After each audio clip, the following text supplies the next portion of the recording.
स्नेहदा स्पन्दन स्नेहदा स्पन्दन।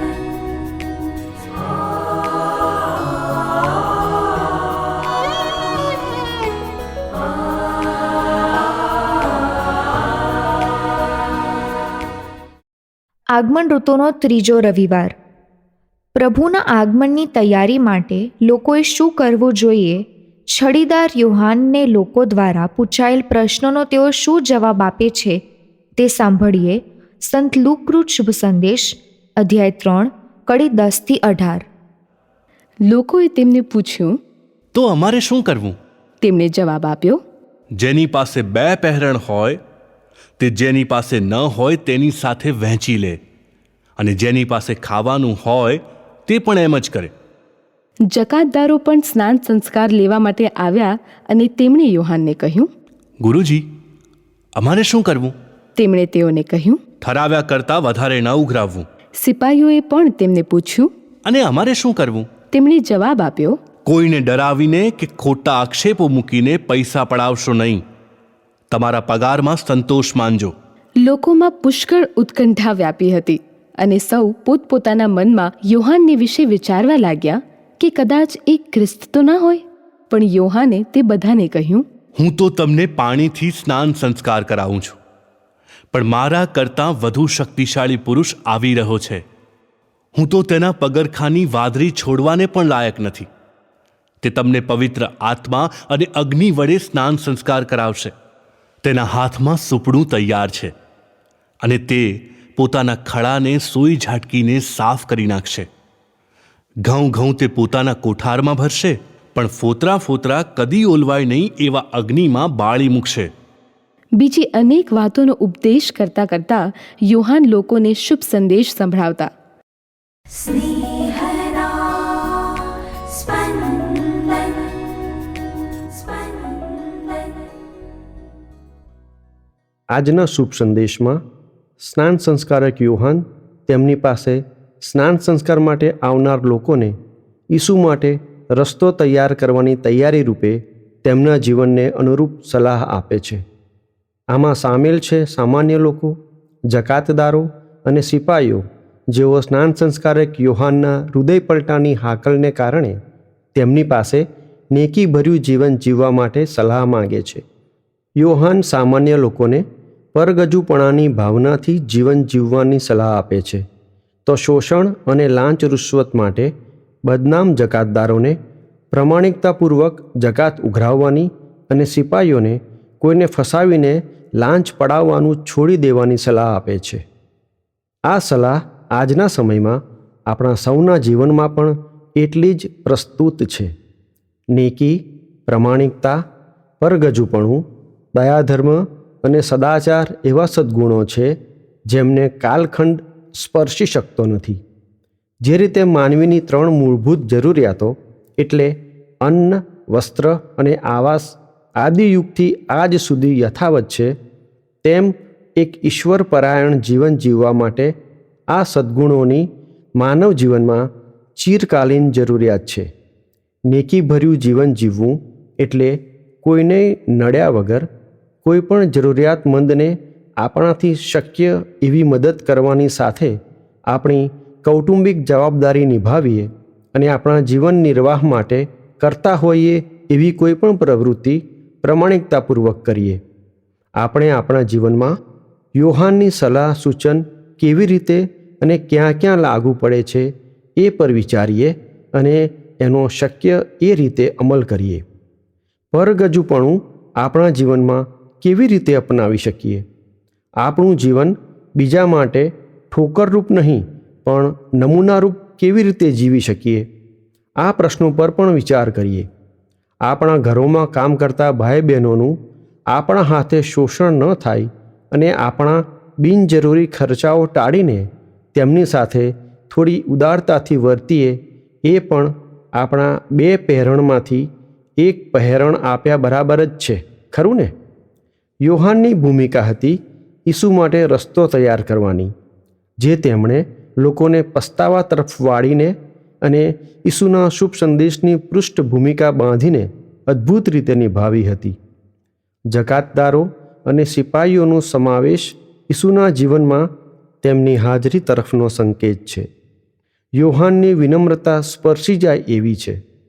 લોકો એમના વિશે ખ્રિસ્ત હોવાની ધારણા બાંધતા હતા ત્યારે જ તેમણે સ્પષ્ટ કર્યું કે તેમના પછી આવનાર એમના કરતાં વધુ શક્તિશાળી છે અને એટલો મહાન છે કે પોતે એમના પગરખાની દોરી છોડવાને પણ લાયક નથી.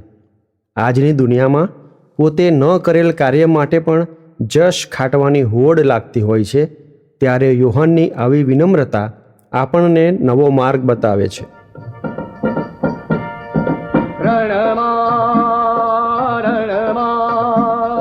રણમાં ફરીવાર ઊંચો પુકાર, પ્રભુને કાજ કરો રસ્તો તૈયાર.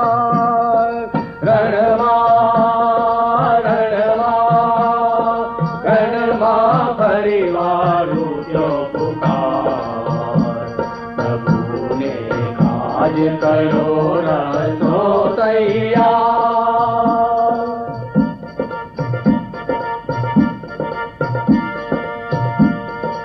ઊંટ કેરા વાળના કપડા અંગે, ચામડાનો પટ્ટો કમરની સંગે. ઊંટ કેરા વાળના કપડા અંગે, ચામડાનો પટ્ટો કમરની સંગે. એવો અહીં યોહાન ફરીવાર, એવો અહીં યોહાન ફરીવાર આપણને સંભળાવે પાડી પુકાર, પાડી પુકાર. રણમાં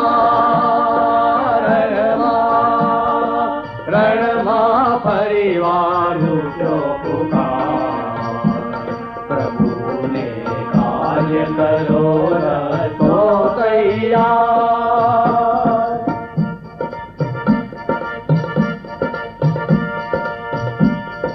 ખીણ સૌ પૂરી તો તોડી દઈ પાર, સુધારો પંથ કરો સીધા વળાંક.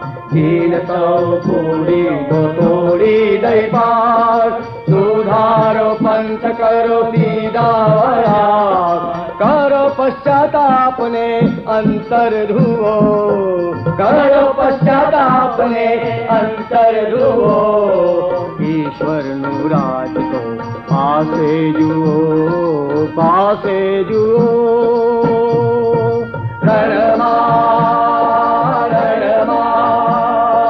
રણમાં ફરીવાર ઊંચો પુકાર, પ્રભુને કાજ કરો રસ્તો તૈયાર.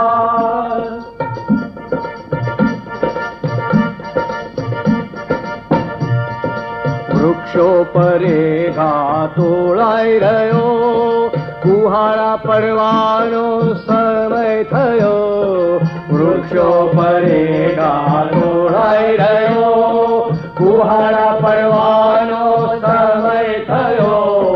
જેના ફળો નહીં સારા હશે, જેના ફળો નહીં સારા હશે, કપાઈ તે સૌ આગમાં જશે, આગમાં જશે.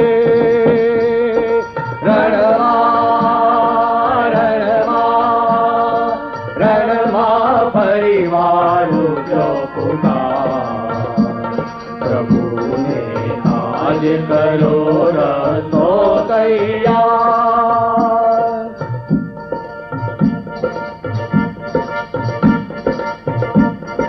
જળથી હું સ્નાન કરાવી રહ્યો, કિંતુ જે મુજ પાછળ આવી રહ્યો. જળથી હું સ્નાન કરાવી રહ્યો, કિંતુ જે મુજ પાછળ આવી રહ્યો. પવિત્ર આત્માને અગ્નિ થકી, પવિત્ર આત્માને અગ્નિ થકી કરાવશે સ્નાન તમને નકી, તમને નકી.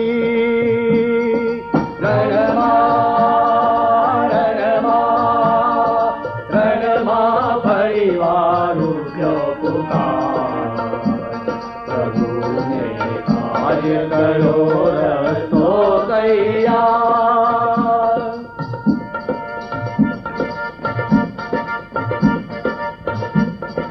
મારાથી એ છે ક્યાંય મહાન, એ જ ગુરુજીને જ ભગવાન. મારાથી એ છે ક્યાંય મહાન, એ જ ગુરુજીને જ ભગવાન. ચરણ નીરજ લેવા લાયક ન હું, ચરણ નીરજ લેવા લાયક ન હું, તો એના ચરણોમાં જઈને ઢળું, જઈને ઢળું. રણમાં રણમાં રણમાં ફરીવાર રૂપ્યો પુકાર. પ્રભુને તાજ કરો રસ્તો તૈયાર.